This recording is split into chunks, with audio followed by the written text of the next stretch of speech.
The fire that refines you is the fire that reveals you. Welcome to Soft Girl Era, the sacred space where strong Black women unlearn survival, rediscover softness, and reclaim the joy, rest, and freedom they deserve without guilt, without apology, and without explanation.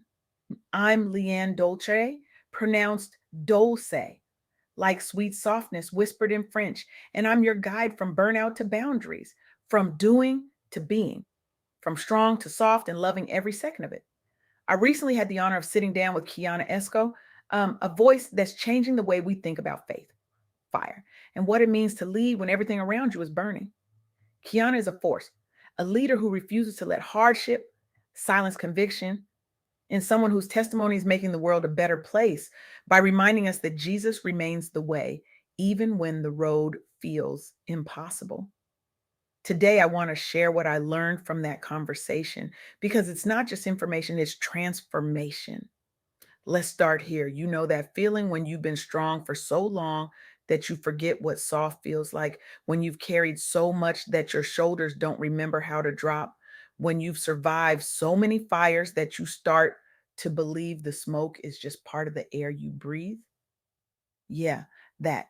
And here's the thing nobody tells you, the fire doesn't always come to destroy you. Sometimes it comes to refine you, to strip away what was never yours to carry, to burn off the cape you've been wearing since you were old enough to tie it on, to reveal the version of you that was always underneath, the one who didn't need to prove anything to anyone, the one who could rest in the truth that Jesus is the way, even when the way looks like wilderness.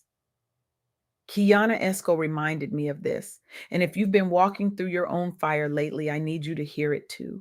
Because faith, real faith, the kind that doesn't just show up on Sunday mornings, but meets you in the middle of Monday chaos, that faith gets refined in the fire.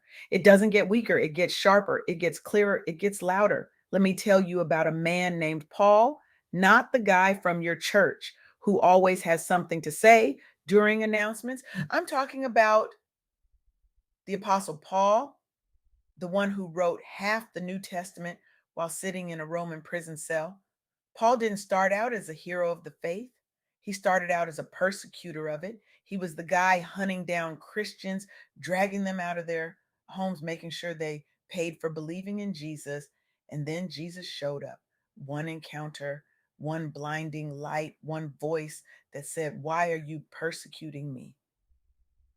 And Paul's entire life flipped. He went from being the hunter to being the hunted. He went from having power to being imprisoned. He went from comfort to shipwrecks, beatings, rejection, and repeated attempts to silence his message. But here's what Paul did that most of us struggle to do: he didn't let the fire make him bitter, he let it make him better. He prayed, he endured, he kept teaching, he kept writing, he kept pointing people back to Jesus, even when it cost him everything. And because of that, his letters, his witness, his perseverance, they still shape Christianity today.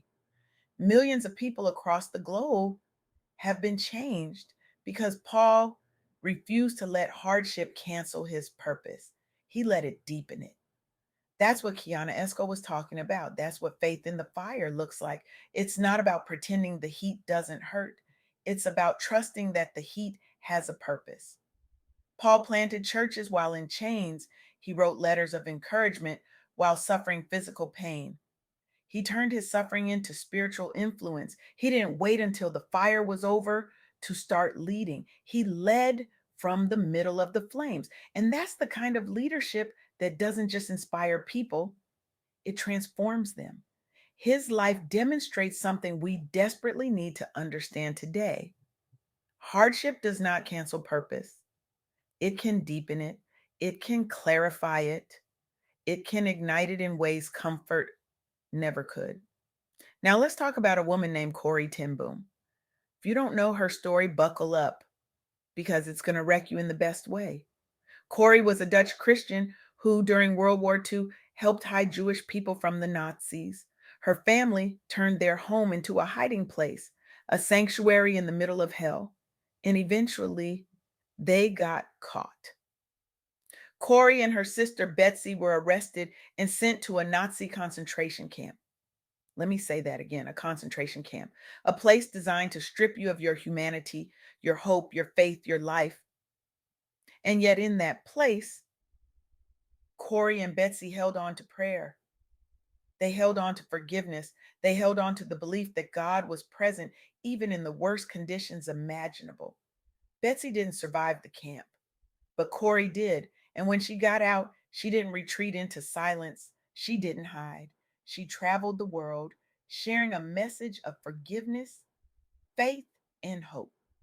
She stood in front of crowds and said, "There is no pit so deep that God's love is not deeper still." That's testimony. That's what happens when you let the fire refine you instead of define you. That's what happens when you choose faith over fear, even when fear feels like the only rational response.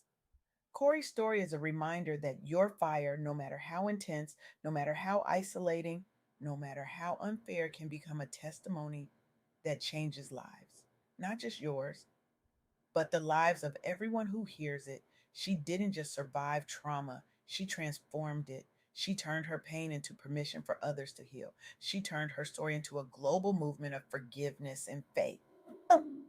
And she did it without bitterness, without revenge, without letting the fire consume her soul. That's the kind of faith that gets refined in the fire. That's the kind of leadership that stays anchored in conviction. That's the kind of testimony that points others toward hope. And then there's Bishop T.D. Jakes. You know him. You've probably heard him preach. You've probably seen him on a stage somewhere, commanding a room with that voice that sounds like thunder wrapped in grace.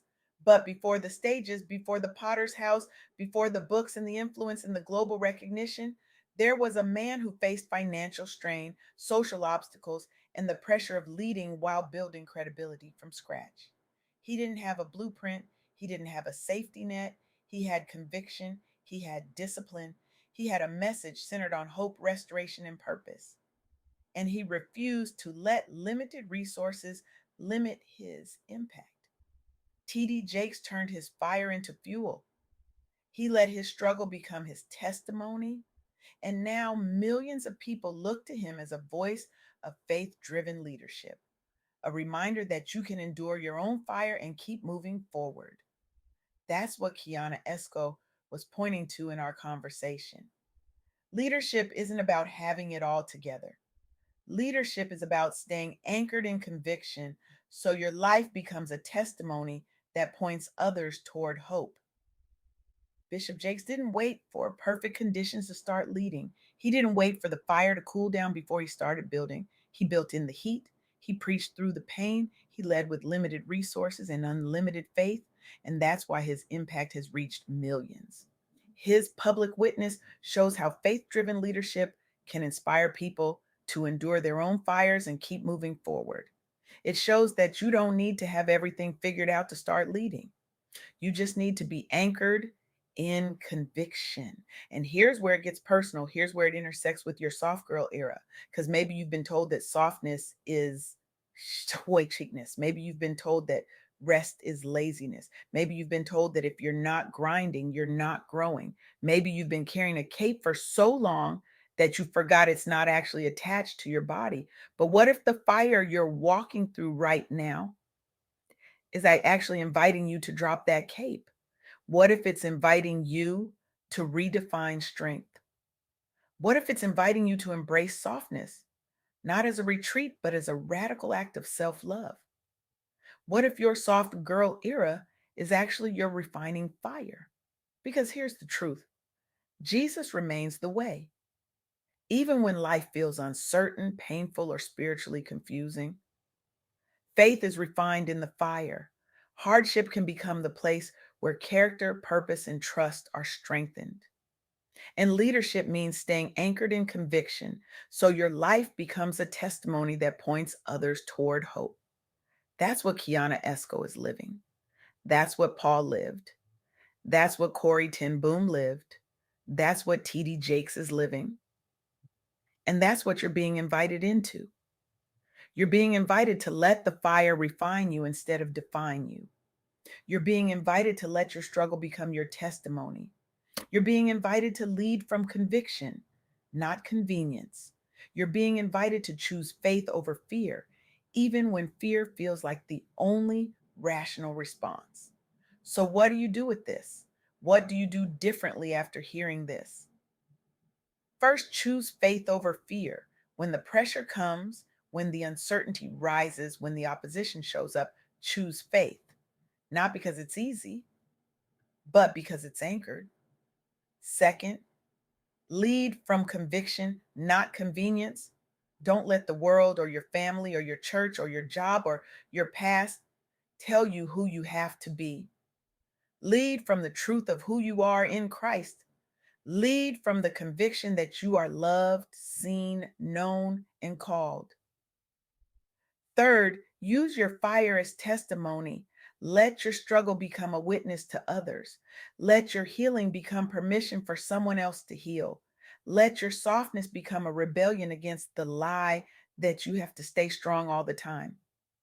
Because here's what I want you to feel right now: encouraged, seen, spiritually strengthened. I want you to know that your fire is not a mistake. It's not a punishment. It's not proof that you did something wrong.